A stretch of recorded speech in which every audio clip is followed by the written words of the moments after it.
السلام عليكم ورحمة الله وبركاته. النهاردة بقى أنا عايزة أعرفكم على الفارة نوسة وجوزها بقى الأستاذ الجميل الأسمراني اللي انتوا هتشوفوه دلوقتي ده.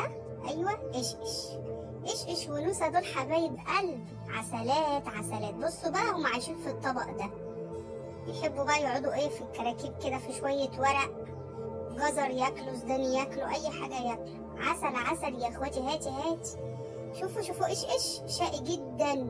ونسيت اقول لكم صحيح، نوسة حامل باركلها، ربنا ينتحها بالسلامه. اهي البيضه العسوله دي نوسة. ايش الاسمراني ده اهو، الشقي ده اهو. بس نوسة بقى اللي بيقرب من بطنها ما بتسيبهوش، بتعضه. ايوه والله، عارفين نوسة دي عضت اختي، راحت خدت حقنه يا عيني. شوفوا خناقه عليهم، كله عايز يمسكه، ما سابتهمش الا لما عضتها. بس الحمد لله جت سليمه يعني. من ساعه بقى ما عرفنا انها حامل واحنا بنخاف عليها. حبيبتي العسل ده اهي.